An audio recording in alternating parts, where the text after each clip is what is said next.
श्री राधा रानी चरण बंदना बारंबार, जिनकी कृपा कटाक्ष ते रीझे नंद कुमार, जिनकी कृपा कटाक्ष ते रीझे नंद कुमार। भक्ति भक्त भगवंत गुरु चतुर नाम वपुए, इनके पद वंदन किए नाशत विघ्न आने, इनके पद वंदन किए नाशत विघ्न आने। राधा करावचित पल्लव वल्लरी के, राधा पदांक विलसन मधुर स्थली के, राधा यशो मुखर मात खगावली के, राधा विहार विपिने रमतां मनो में, श्री राधा विहार विपिने रमतां मनो में।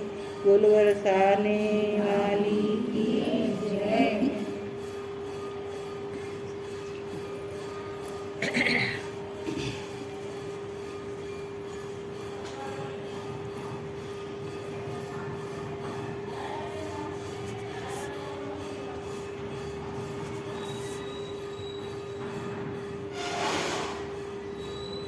किधर चला जाए आज? परसों न झूला है, नहीं परसों तो गिरिराज जी की सवामनी है सुबह, परसों सुबह गिरिराज जी की सवामनी है और उसके दूसरे दिन झूला है। आपके घर कोई उत्सव हो तो आप लोग को कितना उत्साह चढ़ता है, पर हमारे घर में उत्सव तो कोई के चेहरे पर उत्साह नहीं दिखाई पड़ रहा है कि हमारी लाडली झूला झूलेगी, तो किसी के चेहरे पर उत्साह नहीं दिखाई पड़ रहा। और आपके घर में हो तो ये भाई कहीं के करा बहुत काम है, पर 2 दिन बच्चे आपके करा, यहाँ किसी को कोई मतलब ही नहीं है, सब बैठे चुपचाप घर में। ऐसे थोड़ा होता है, सब मिलके उत्सव मनाएंगे तब ना होगा। एक आदमी क्या करेगा, 2 आदमी क्या करेगा। सब उत्साह में भर जाइए कि अब लाडली को झूला झुलाना है, और बस 2 दिन शेष हैं, 2 दिन में सब तैयारी करना है और झूला झूला। देखिए, हम तो एक बात अपने मन में जो जचा रखे हैं वो आपको बताते हैं ईमानदारी से। क्षण प्रति क्षण हमारे शरीर की शक्ति कम हो रही है, क्षण प्रति क्षण हमारा मन हमें धोखा देता है। अब क्या करेंगे, बहुत उम्र हो गया, यहाँ दर्द है वहाँ दर्द है, ये काम है वो काम है, 50 ठो दिखाता है। अब इस बीच में ही अगर हम अपना काम ना बना लें तो कब बनाएंगे। अब ये तो वापस नहीं आने वाला कि भाई अब हम पहले के जैसे 20 साल पहले जैसे दौड़ते भागते थे वैसे हो जाएंगे, ऐसा तो है। दर्द है तो है, बुखार है तो है, सिर दुख रहा है तो दुख रहा है। अब सिर आपका अगर मान लीजिए दुख रहा है, आप सो गए तो भी आपका सिर दुखा, और उसी में हिम्मत करके काम कर लेंगे तो आपको कुछ नहीं बताएगा कि हाँ, वो अपने आप डर के भाग जाएगा, वो आपको नहीं सताएगा, वही डर के भाग जाए। पर हम उसको, आपके घर कोई आए और आप उसका खूब प्यार से स्वागत करिए तो वो आपके चिपक जाएगा। और आपके घर कोई आए और आप उपेक्षा दिखाइए तो थोड़ी देर बैठ के कहेगा अच्छा मैं चालू, और चल जाएगा। आपका सिर दुखेगा, अरे मेरा तो सिर दुख रहा, हम कुछ नहीं कर सकते, बस पढ़ गए, तो वो आपको 2-3-4 घंटा सताएगा। हम तो करे हैं, सो आपको बता रहे हैं। हमारे तो ये प्रैक्टिकल कल भी हुआ, परसों भी हुआ, हरदम होता है।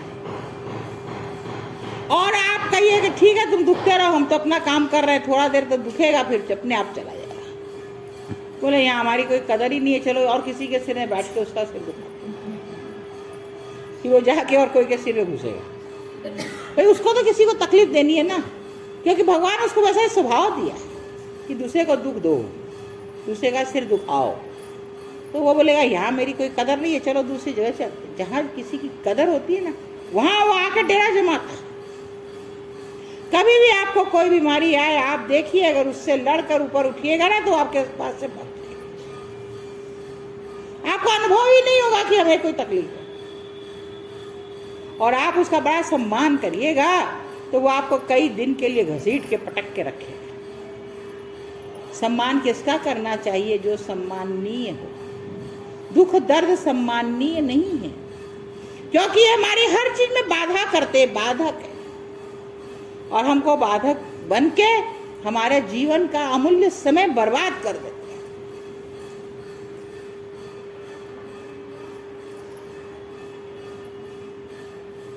कल हम रात में बैठे तो मेरा आंखें नहीं खुले, ऐसे ऐसे ये बोली आप जाके सो क्यों नहीं जाते हैं? हम बोले नौकरी पूरी होगी तब तो जाएंगे, तुम जाओ, हमारा तो टाइम पूरा होगा तब हम जाए।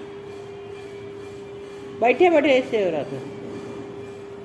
2 दिन से 1 घंटा 1.5 घंटा रात में सो रहे थे तो आंखें नहीं खुल रहा था। तो वही फिर बजा हमको 11:15 बजा कमरा में जाने।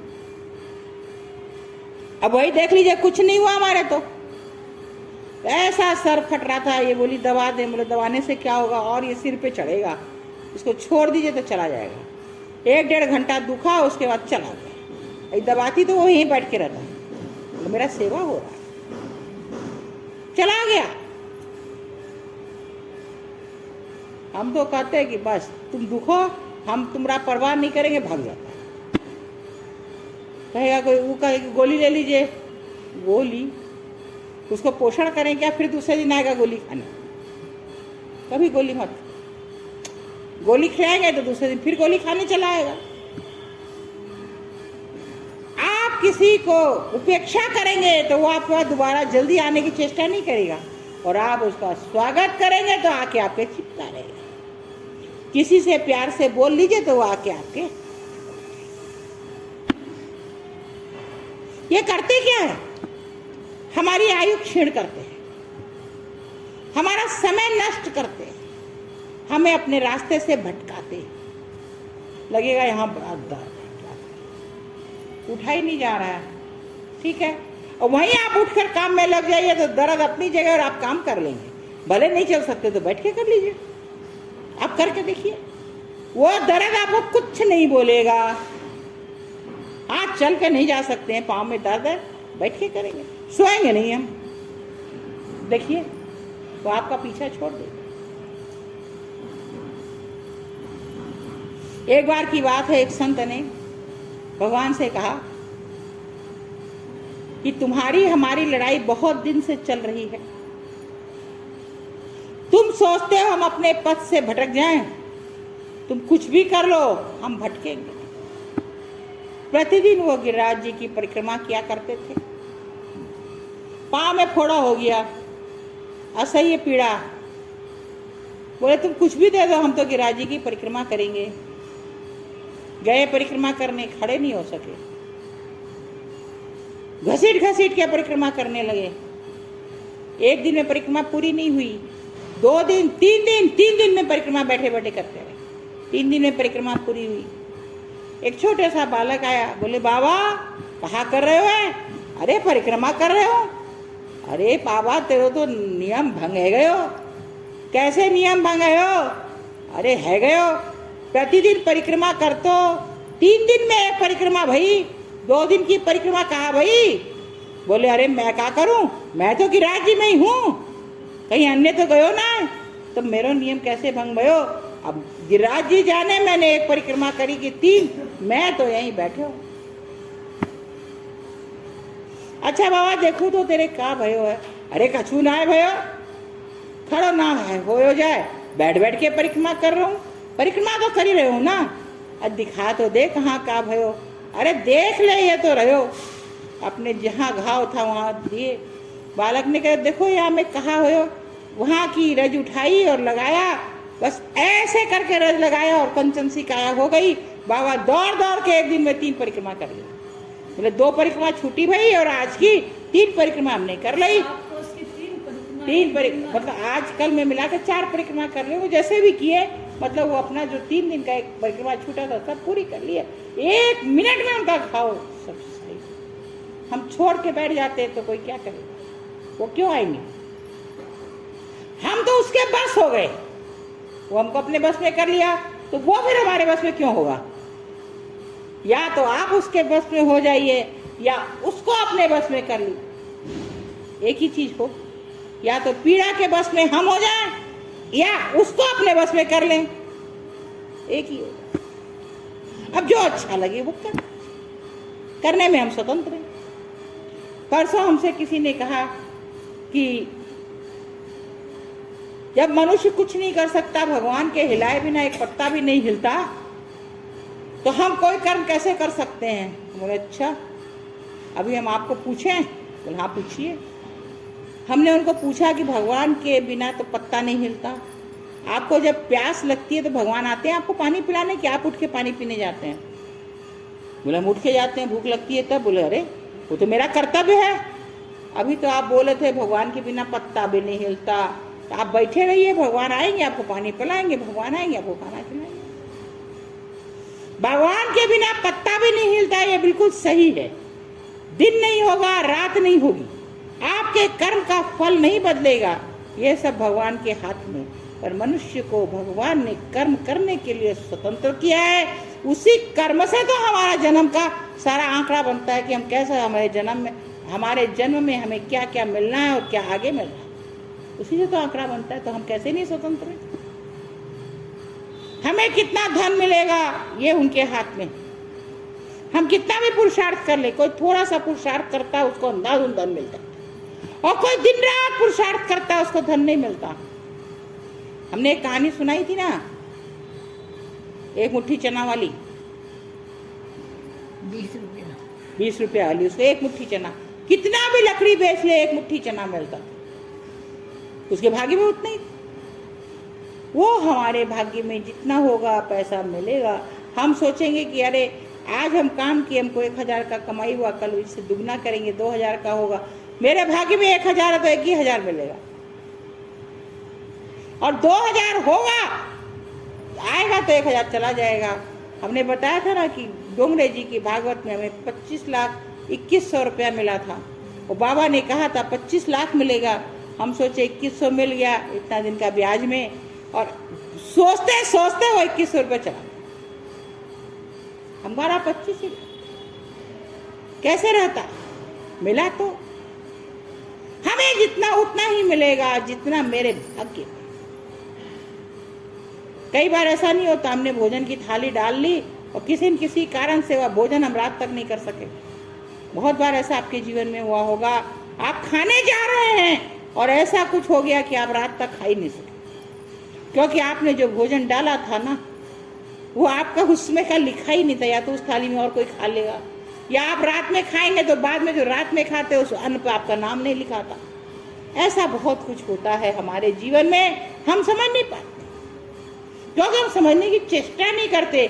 हम सोचते हैं ये तो हो गया, क्या करें, ऐसा काम आ गया, नहीं खा सके। ये सब प्रभु के हाथ में। आपको कब खाने मिलेगा, आपको कितना धन मिलेगा, आपको किसका साथ मिलेगा, ये सब भगवान के हाथ में है। पर वो साथ जो मिला उसके संग आपका क्या व्यवहार रहेगा ये आपके हाथ में। और हम सारे को मिला के भगवान के नाम पर डाल दो। अच्छा अब हम आपसे एक बात पूछते, आपके यहाँ किसी का शादी हो और आप कुछ मत करिए, बोले भगवान करेगा सो होगा, और बैठ जाइए, कोई तैयारी मत करिए, बारात आ जाए उठ के मत जाइए, क्या होगा? शादी हो जाएगी? नहीं होगी ना। जगत हसाई हो जाएगी। तब दो बात है, एक तो आपने भगवान की परीक्षा के लिए ऐसा किया, पर अगर आपका अटूट विश्वास है कि वो करेगा तो आपको पता भी नहीं चलेगा, आप यहीं बैठे रहेंगे, वहां शादी हो जाएगी और आपके रूप में हो जाएगी। और आपके मन में देखते हैं भगवान परीक्षा के लिए करेंगे तो आपकी इज्जत मिट्टी में मिल जाएगी और दृढ़ विश्वास के साथ। परंतु जब हमारे में शक्ति है, हम सब कुछ कर रहे हैं, तो हम क्यों इस तरह से बैठें, क्यों प्रभु पर छोड़ें जब हम सब काम कर ही रहे। खाना तो नहीं छोड़ा ना, तो ये काम ही क्यों छोड़ा, अजमाने के लिए। अरे उसको मत अजमाइए जिसके हाथ में सारी सामर्थ्य है, उसको आजमाने से हम ही जाएंगे, हमारा ही बिगड़ेगा, उनका कुछ नहीं। क्यों, उनका क्या बिगड़ेगा, हमारे जैसे तो बहुत हैं। वो हरिमोहन आता था तो एक गाता था ना, क्या हमको उसका वो आता नहीं है, उसका अर्थ ये था कि तुमको, तुम्हारे तो हमारे जैसे करोड़ों हैं, हमारे तो तुम ही हो ना। आज देखिए कितनी बड़ी विचित्र बात है, भगवान एक ही है ना, और जितने व्यक्ति है सारे के सारे उसको भगवान को अपना मान सकते हैं।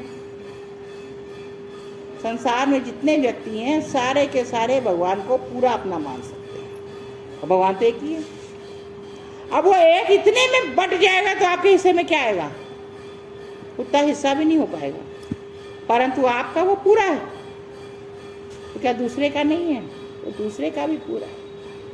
अब ये अनंत बनने की शक्ति जो रखता है वो क्या नहीं कर सकता है। सोच कर देखिए कि जो अनंत बनने की शक्ति रखता है, प्रभु के हृदय में प्यार का समुद्र लहराता है। समुद्र उपमा गलत है, पर इससे ज्यादा कोई उपमा हम दे नहीं सकते। जितनी माँ बनी है और जितनी आगे बनेगी, सबके अपने बच्चे के प्रति उतनी ममता आती है ना, कहाँ से आती है? ये ममता देने वाला कौन है? भगवान है। अब वो भगवान अभी भी सबको ममता बांट रहा है, इसके मतलब उसके कोष में और है ना। हम जितना सामान लेकर बैठेंगे, बांट देंगे, तो मेरे पास कुछ नहीं बचेगा। अरे बाप रे, पंखा आते अरे बाप रे होने लगा। बताइए, इतनी सी देर भी सबको वो हो गया।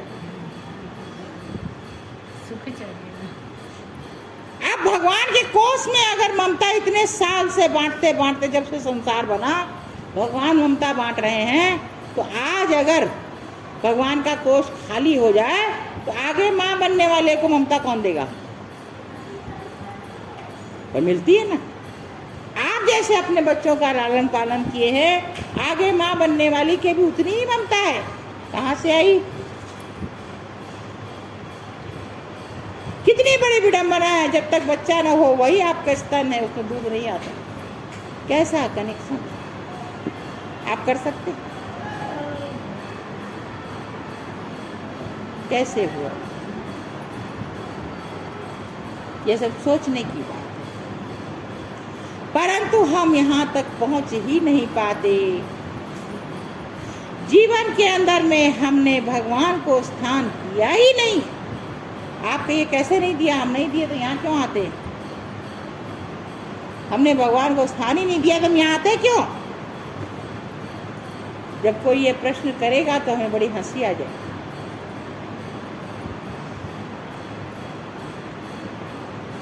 आपके अगर 2 बेटा है या 4 बेटा है, तो प्राय माँ को ये सुनने के लिए मिलता है कि तुम उसी को ज्यादा प्यार करती हो, हमको नहीं करती। सारे के सारे बोलेंगे तुम उसको प्यार करती हो, हमको नहीं करती, उसको करती हो, हमको नहीं करती।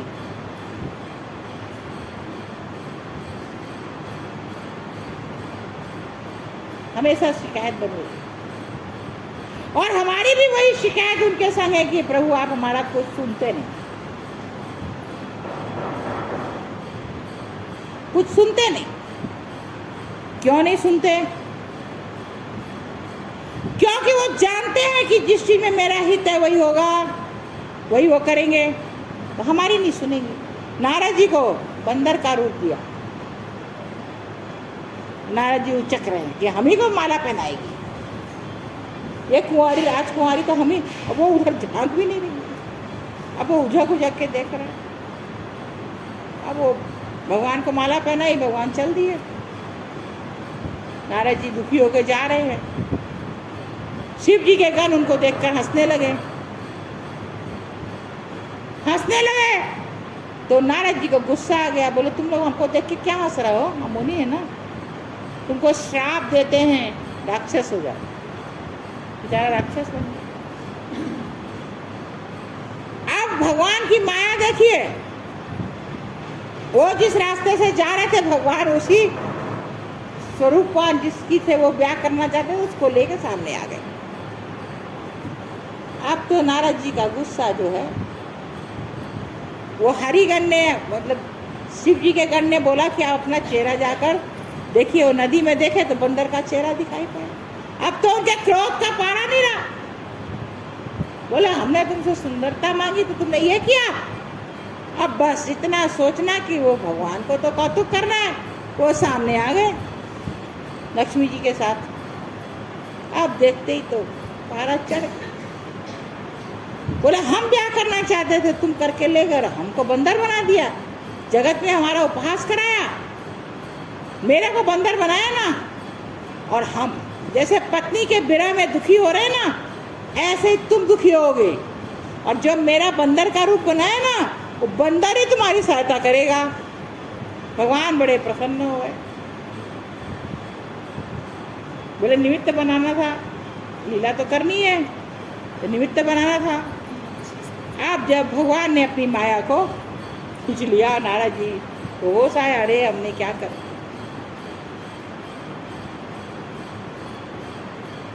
अब बस माया खींची, वहां पर वो नगर नहीं है, वहां वो राजकुमारी नहीं है, अकेले भगवान विष्णु खड़े हैं, अकेले नारद जी। ये क्या हुआ?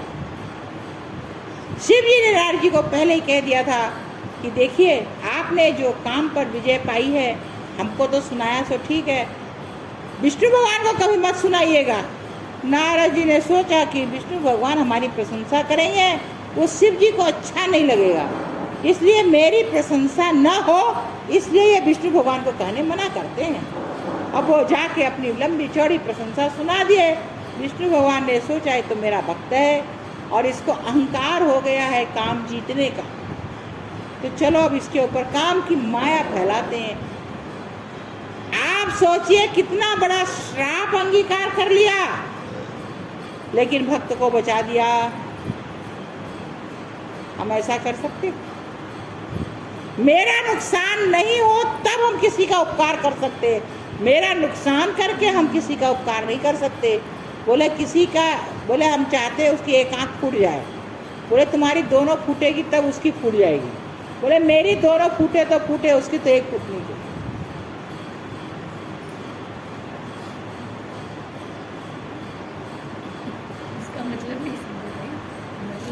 आपसे हमारी दुश्मनी हो गई, हमारे मन में आए कि आँख फूट जाए, ये देख नहीं सकेगा, तो कोई आपको बोलेगा कि तेरी एक आँख फूटेगी तो उसकी दोनों फूट जाएगी, तो बोले मेरी जल्दी एक फोड़ो जो उसकी दोनों फूटे। फायदा तो किसी को, उसको आँख फोड़ना है ना आपको, आपकी एक फूटी तो एक तो बचेगी ना। हमारा थोड़ा सा नुकसान हो के अगर अगले का ज़्यादा नुकसान हो जाए तो हम बड़े प्रसन्न हो जाते हैं, देख मज़ो चखाऊं। अरे वो मज़ा जब हमको चखाया जाएगा तब क्या, ये सोचा? कोई और भी तो तगड़ा होगा जो हमें मज़ा चखाएगा।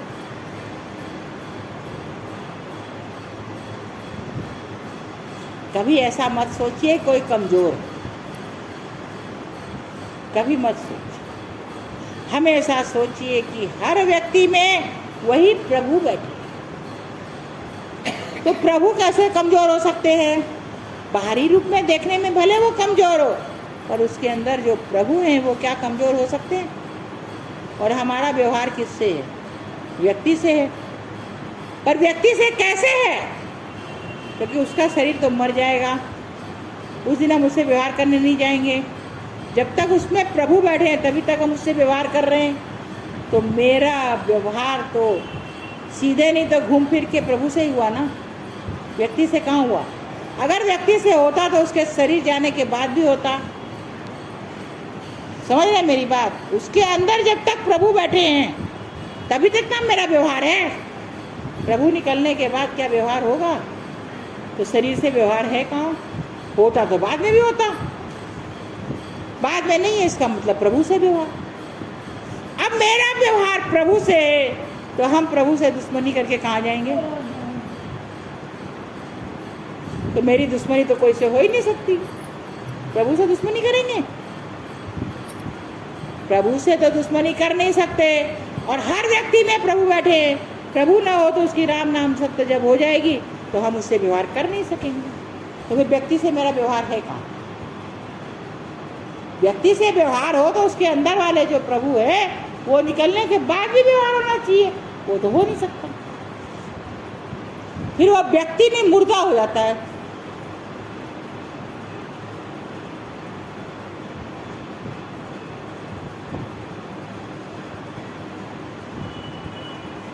अब हम मुर्दे से व्यवहार नहीं कर सकते और हमारे प्रभु निकल गए तो हम मुर्दा हो गए। तो आपका इज्जत कब तक है? जब तक आपके संग प्रभु है तभी तक आपकी इज्जत है। कब तक है आपकी इज्जत? जब तक आपके संग प्रभु है। और आप व्यवहार जो कर रहे हैं किससे कर रहे हैं? प्रभु से कर रहे हैं, क्योंकि वो प्रभु है तभी तक वो व्यक्ति है। और प्रभु निकल जाए तो व्यक्ति ही नहीं है। व्यवहार किससे है? प्रभु से। तो हम दुश्मनी करेंगे तो किससे करेंगे? प्रभु से। गाली देंगे तो किसको देंगे? प्रभु को। अब बताइए, हम प्रभु को अगर गाली देंगे तो क्या होगा मेरा?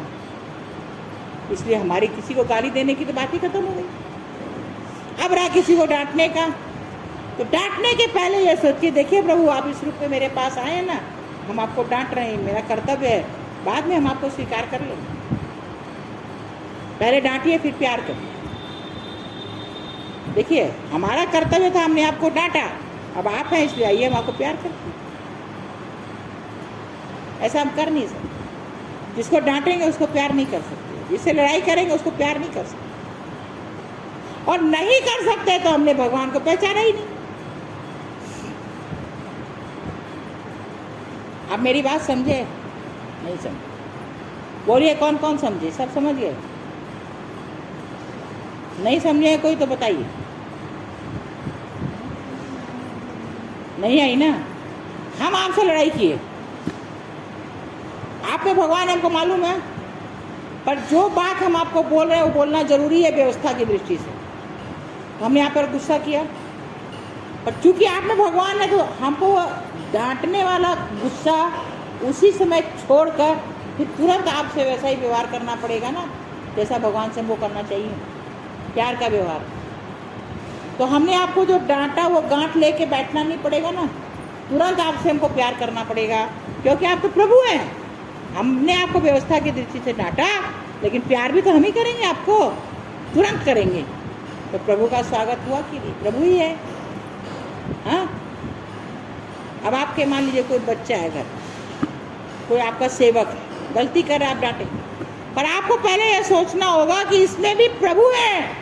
प्रभु हमारी सेवा करने के लिए यह स्वरूप बनाकर आए हैं, इसलिए इनकी गलती पर हमें डांटना है। और है तो प्रभु ना, डांटने के बाद उतना ही हमें इनको प्यार भी करना है। हम सोचते हैं नौकर है, डांट दिए तो क्या हुआ, प्यार करने की क्या बात है? गलती किया तब ना डांटे। हम उसको कभी प्यार करने नहीं गए। आप उसको 10 मिनट के बाद बुलाइए, बड़े प्यार से 2 बात बोलिए, आपकी डांट भूल जाएगी। प्रभु आपके प्यार को पहचान जाएंगे और वो बात को भूल जाएगा। पर हम ऐसा कर नहीं सकते, कर ही नहीं सकते।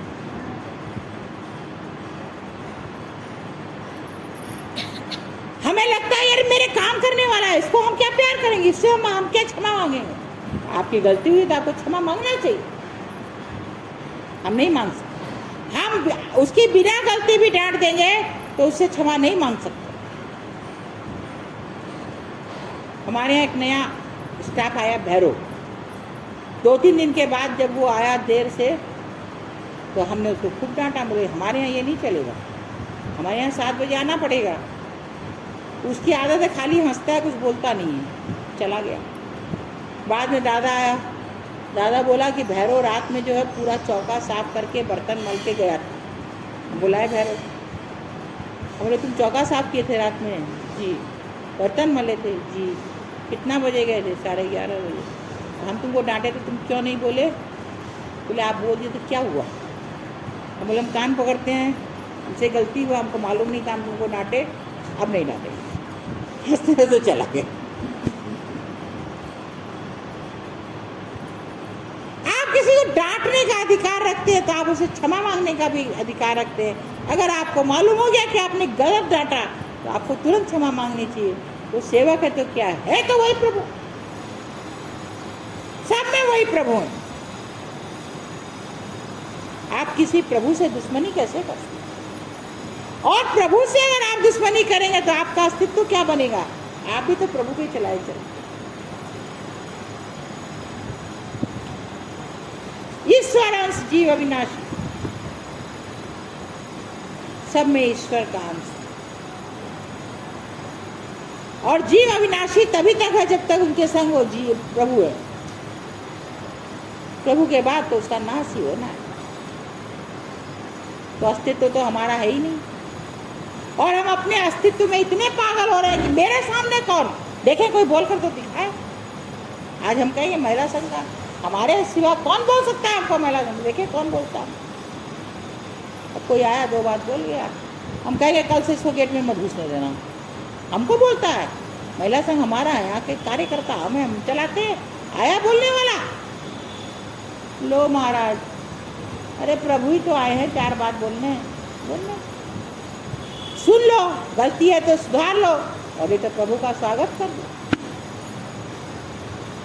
हमारा अहंकार हमें कभी झुकने नहीं देता, और अहंकार के नचाए जब हम चलते हैं तो हमारा जीवन हमेशा गर्त में जाता चला जाता है। मेरे पास जो हमारे लेखा जोखा लिखने वाले हैं वो तो लिख ही लेते हैं कि हमने प्रभु से ऐसा व्यवहार किया। वो एक हमारे खाते में व्यवहार की डायरी बन गई।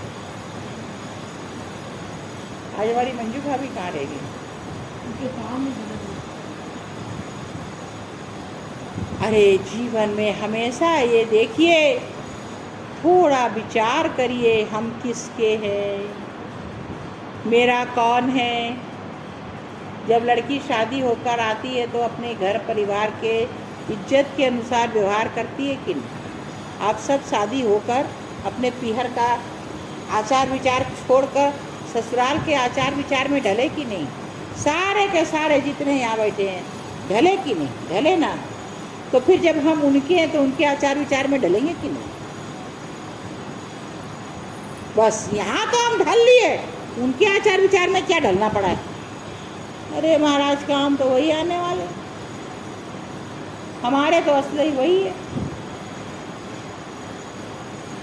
ये शरीर छूटा, यहाँ का आचार विचार छूटा, और वो तब भी नहीं छूटेंगे, तभी हमारे पीछे भूत सा लगे हुए चले जाए। हम जहाँ जाएंगे वहाँ चले जाए। हमारे बाबा कहा करते थे, मेरे पास एक भूत और एक भूतनी रहती है। किसी ने पूछ लिया बाबा से, भूत भूतनी कहाँ है बाबा? बोले मेरे पास है। बोले दिखाइए। बोले आँखों देख लो ये बेटा, भूत और भूतनी।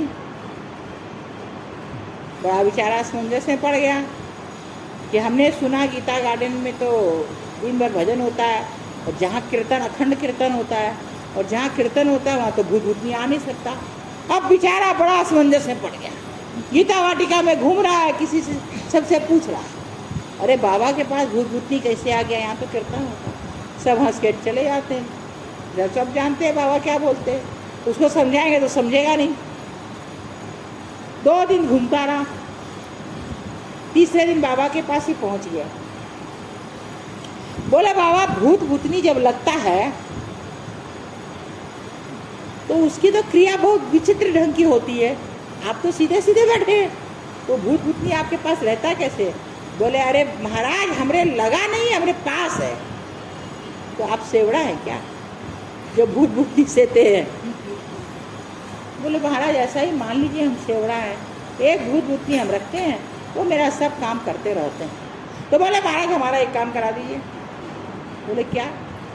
बोले हमारे घर में बड़ी गरीबी, एक समय खाते हैं एक समय भूखा रहते हैं, तो वो भूत भूतनी को क्या कर, हमने सुना है कि भूत भूतनी सब कुछ दे सकता है, तो आपके तो बस में है, तो थोड़ा धन दिलवा दीजिए जिससे हम लोग खाना तो सुख से खा लें। बोला पूछेंगे हमारे भूत भूतनी को कब आए। बोले कराइएगा। दूसरे दिन पहुँच गए। बाबा ने कहा महाराज भूत भूतनी कहते हैं इसको हम पैसा नहीं दे सकते। बोले क्यों? बोले महाराज क्या करे, वो हम बड़े सन की आदमी हैं, तो मेरी सनक वो भूत भूतनी को भी चढ़ गई है, हमारा भूत भूतनी भी सन की हो गया है, जो चाहे वो नहीं करता। ऐसे ही मजाक करते करते बाबा उसको 6-7 दिन घुमा दिए। उसका पाला पड़ गया चोपड़ा जी से। चोपड़ा जी के पास जाकर बोले देखिए हमको आपको सच सच बताना होगा बाबा के पास कौन सा भूत भूतनी है, क्योंकि आप रोज बाबा को भिक्षा कराते हैं, बाबा को परिक्रमा कराते हैं, आप बाबा का सारा रहस्य जानते हैं, तो भूत भूतनी हमको बताइए। बोले अरे पागल, बाबा के पास जो भूत भूतनी है वो राधा कृष्ण है। बाबा राधा कृष्ण को भूत भूतनी बोलते हैं। तो चोपड़ा जी को भी मस्ती सूझी। चोपड़ा जी ने कहा हमारे बाबा को सेवड़ा से ज़्यादा कुछ समझते हो क्या? हमारे बाबा भूत सेने वाले सेवड़ा है, वो राधा कृष्ण को सेवड़ा के से थे। बेचारा भ्रमित हो गया, जाके बाबा के चरणों में पड़ा। बोले बाबा हम बहुत भटक लिए, आप हमको सब असली असली बात है।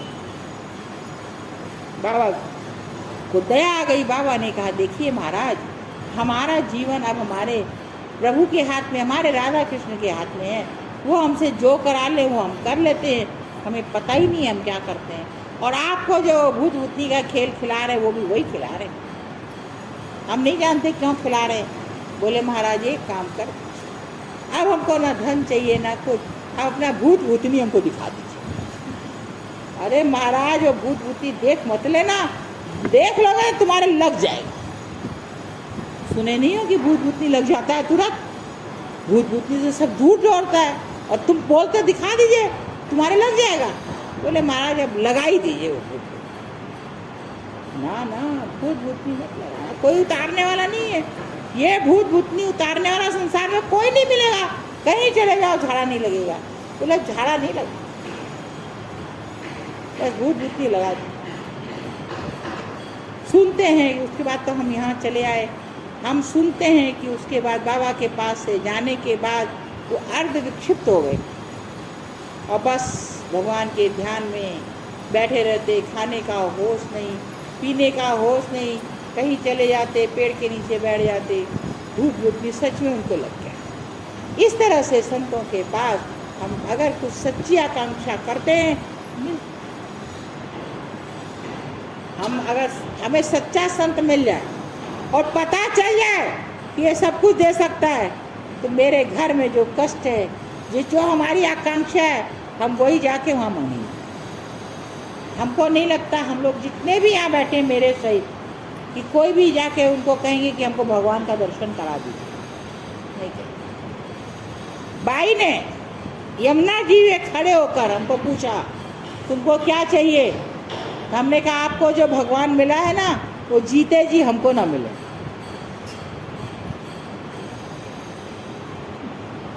भाई बोले क्यों?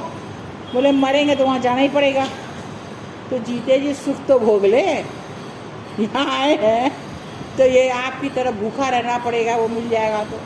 दिन में एक बार खाओ, होश नहीं है, कोई खिला रहा है तो खा रहे, पिला रहा है तो पी रहे, नहीं तो बैठे हैं, तो यही मेरा हो जाएगा। नहीं यहाँ का आराम से खाए पिए मस्ती करे, मर के तो जाना ही पड़ेगा।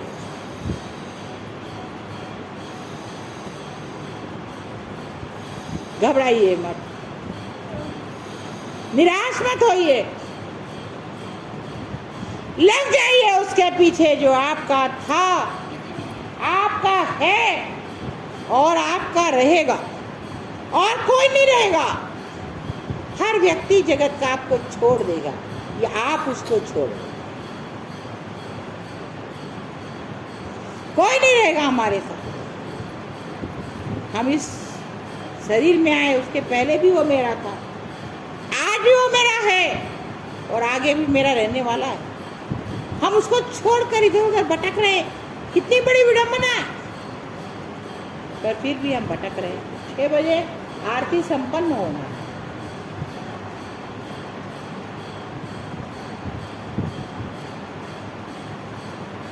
कोई बात नहीं, कोई देर नहीं हुई है। जब जागो तब सवेरा। कोई सवेरे 3 बजे उठता है तो कोई दोपहर के 11 बजे उठता है। तो 11 बजे उठने वाले का भी 11 बजे सवेरा होता है और 3 बजे उठने वाले का भी 3 बजे सवेरा होता है। तो हम जितना जीवन बिता चुके बिता दिए, आज भी जाग जाइए। मेरा जीवन में उनके अतिरिक्त कोई नहीं है, मेरे आगे पीछे जो है वो उनके अतिरिक्त कोई नहीं है, मेरे जितने संबंधी हैं उनके अतिरिक्त कोई नहीं है। आपका व्यवहार स्वयं बदल और फिर देखिए आपके जीवन में कितनी प्रसन्नता आने लगेगी, कितनी सुख शांति मिलने लगेगी। इसका अनुभव करने की बात है, बोलने की बात नहीं है। बोलने से कुछ समझ आने वाला, इसलिए थोड़ा इसको करने की चेष्टा करिए और करने से देखिए कि आपको कुछ दिन में कितनी शांति मिलती करके। बोल बरसाने वाली